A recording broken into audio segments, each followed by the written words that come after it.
The streets are quiet at this hour. Booty before dawn belongs to the gong farmers and the rakers. And men like me, those with errands that cannot abide the scrutiny of sunlight.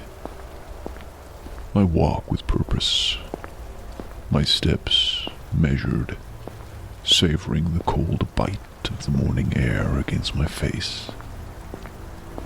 Each breath draws in scents of ash, wet stone, and distant baking bread. Sharp, clean, grounding. But beneath it all, there's another scent. Anticipation. The guild house waits for me. I feel it in my chest. A rising thrill, a sweet, coiling tightness just below the ribs. My pulse is steady, but my breath comes faster as I near the old stone archway tucked between two crumbling shrines. Today is an important day. I carry the latest recording, another confession, another performance, carefully trimmed and cleaned, of course. Only the choicest parts remain. It's ready for them.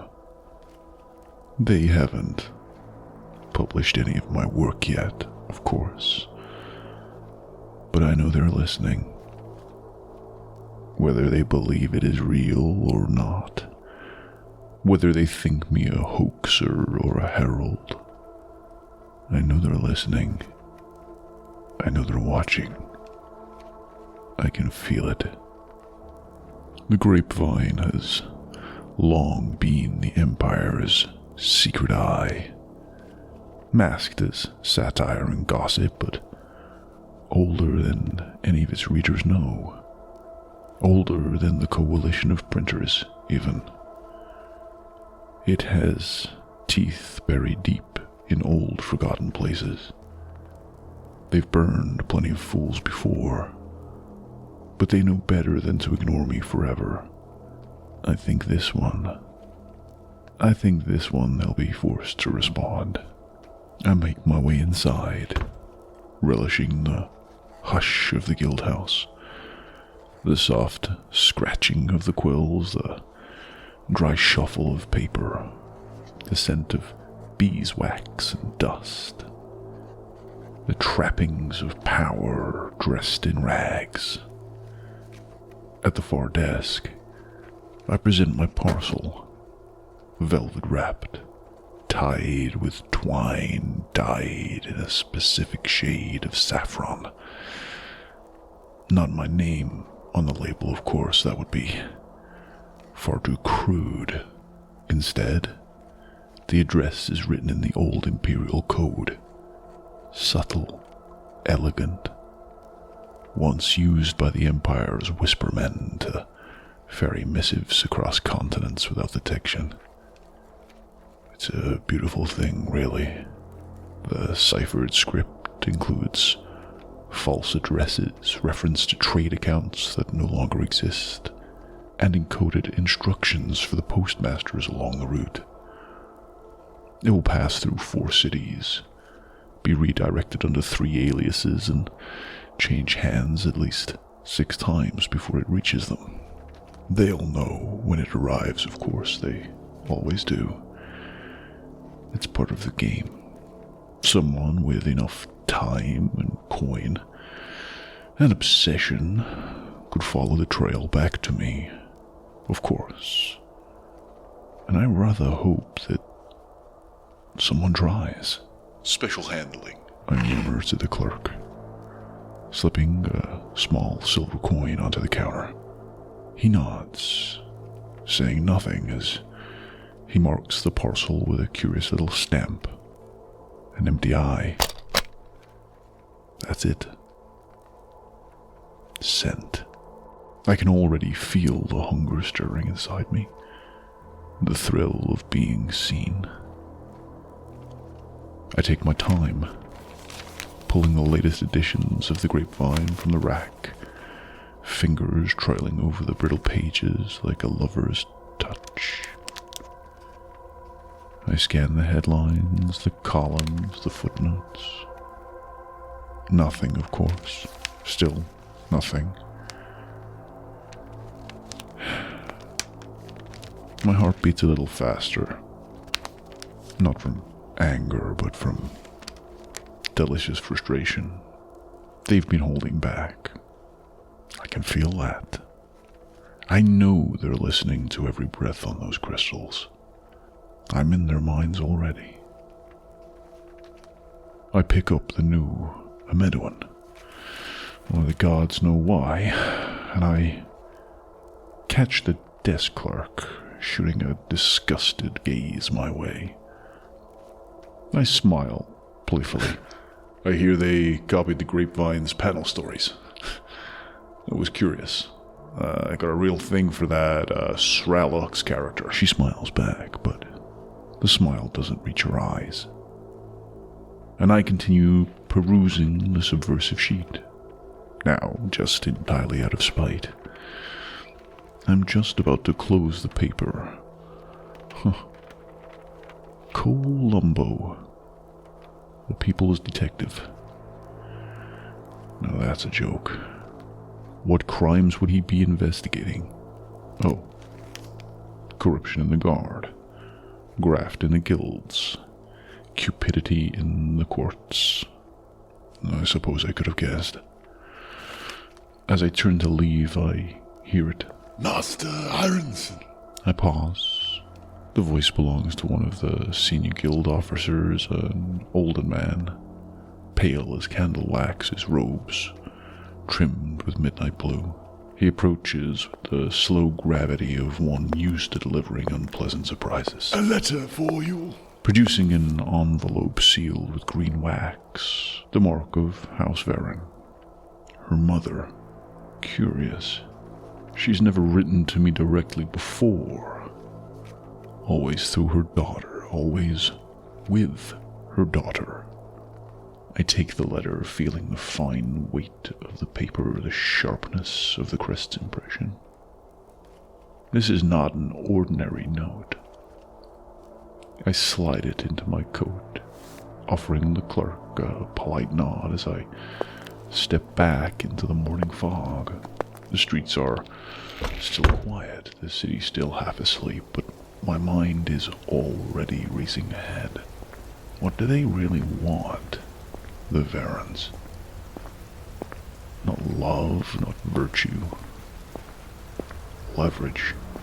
With my parents dead and a monopoly appointment all but guaranteed, they see me for what I am. A ladder. A path back to the capital. Sadr Amedu and its courts, its guild council, its whisper-thin invitations to relevance. It calls to them like balm for a generation of obscurity. If their daughter is on my arm, then they get a seat near the table. Proximity, prestige. A name once whispered in wine halls, spoken again in policy chambers. I wonder if they knew, if they truly understood what I do when the mask slips, when I feed the Cordis, when I feed her, and drown my apathy in confession and control. Would they care? I doubt it. But her mother is watching now.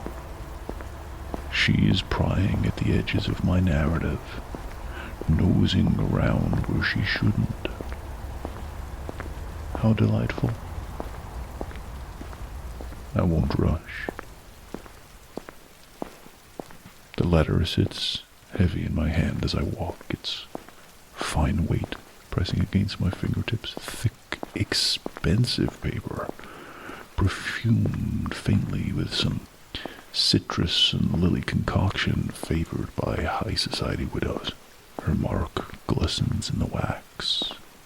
Green, deep, deliberate. But I don't read it in the street. I'm not some greedy child tearing at parcels. Instead, I take it to my private study.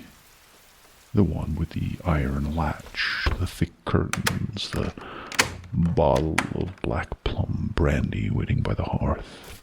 I pour myself a measure and I let it breathe.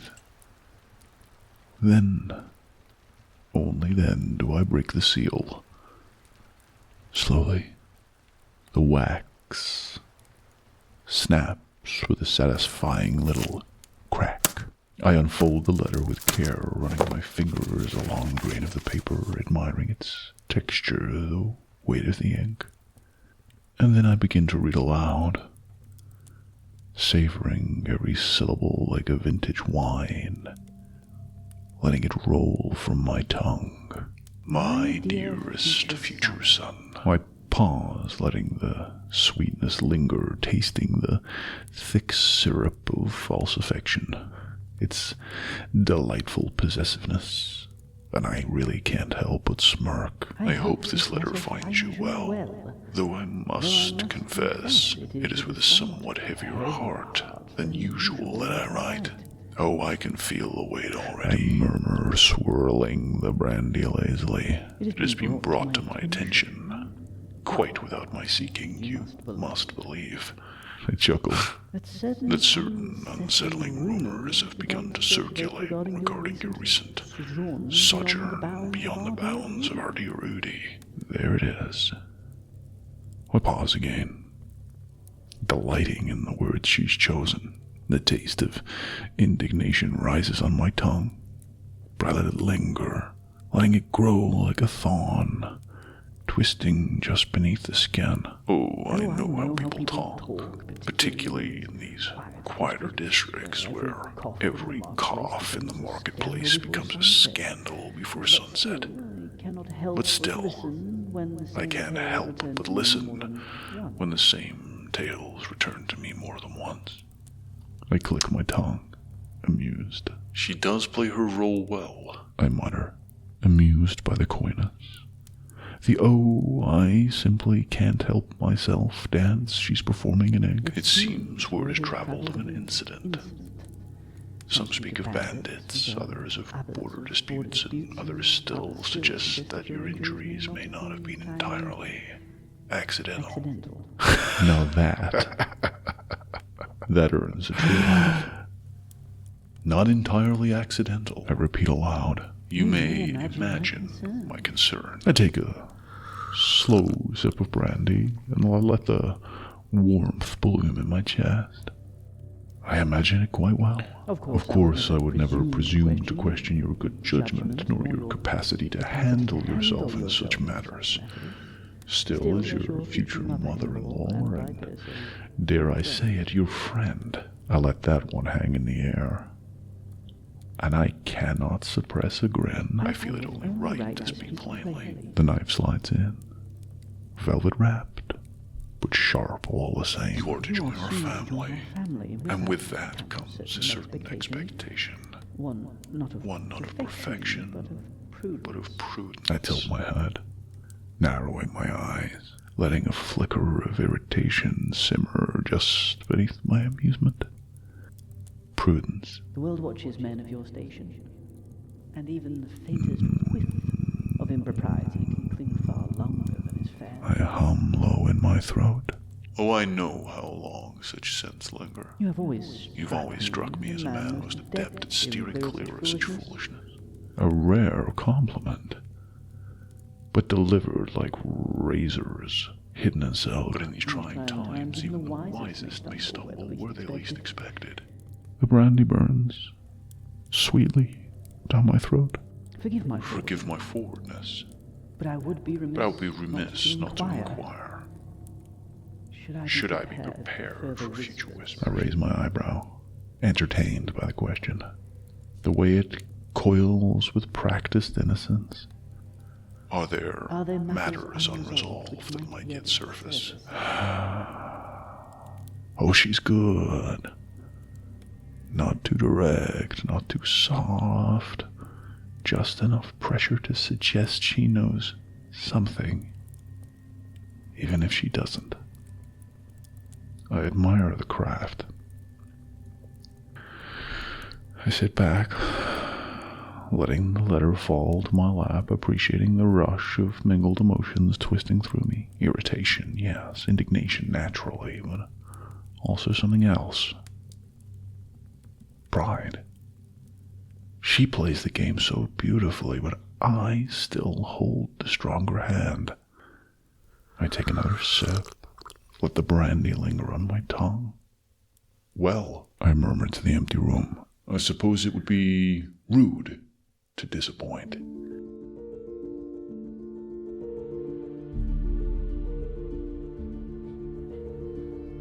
The Black Thorn was written, edited, and performed by Kier Zhou.